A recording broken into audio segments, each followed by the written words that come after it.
Hello guys, so for today's video, mag-share lang ako ng konting tips about sa pagdidikit ng sticker sa ating mga motor. Alam naman natin sa ating mga rider medyo mainit ang stickers at mahilig tayo dyan. So stay lang tayo and watch this video. So sa pagdidikit ng stickers sa ating mga motor, hindi siya basta-basta guys, lalo na kung gusto natin maging maganda ang kalalabasan nito. So for today, i-share ko lang or i-discuss lang natin ay yung mga madalas natin nakikita stickers, which is yung mga brand logos. Kadalasan nabibili ito sa market, sa online shopping, o kaya libre ito sa mga accessories or gamit or parts ng motor na binibili natin. Sa pagdidikit ng sticker guys, para din yung katawan ng tao, parang damit. Iba't iba ang damit. May sapatos, may medyas, may pantalon, may t-shirt.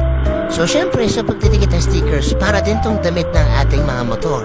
Kaya mas maganda sana kung nasa tamang location mo ididikit ito para at least maganda sa paningin.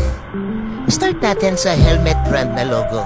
So alam naman natin sigurado na helmet ay nilalagay sa ulo at hindi sa siko. So kung ididikit mo sticker na ito sa iyong motor, maganda sana around the headlight assembly, or sa batok kung ikaw ay naka-underbone, o kaya sa inner fairings kung ikaw naman ay naka-scooter, para at least maganda siya tignan at medyo presentable. About naman sa mga sticker ng mga clothing brands like yung mga damit na sinusuot natin, mas okay siya ididikit mo siguro sa body ng iyong motor, sa tangke, pwede rin sa batok kasi magkalapit lang naman ng body at saka ulo, so pwede rin naman doon. Kung mga fluids naman na brand like engine oil or gear oils, obviously maganda siyang itikit malapit sa makina. Kasi technically doon mo naman talaga siya ginagamit, diba? So, mas okay kung doon mo siya ilalagay.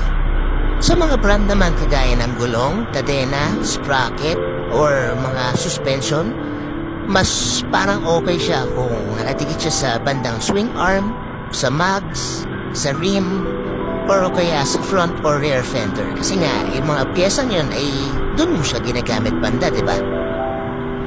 Pero guys, disclaimer lang, hindi ako expert pagdating sa mga ganitong design. At syempre, at the end of the day, may kanya-kanya tayo hilig at trip na design. Actually, natutunan ko lang to sa isang close friend ko na for me, makes sense naman, diba? Pero again, kung nasa inyo yan, kung ano mas gusto niyang design. Kung gusto niyang design ng mga parang rally art na or mga parang sobrang daming decals kagaya sa mga racing, yun naman kasi malalaki ang decals kaya at mostly because of sponsorship, kaya ganun kalalaki at ganun karami ang decals nila. Pero yun nga, syempre kung anong trip nyo, kayo pa rin naman na masusunod. Ako lang naman ay nag-share. So yun lang, bye-bye.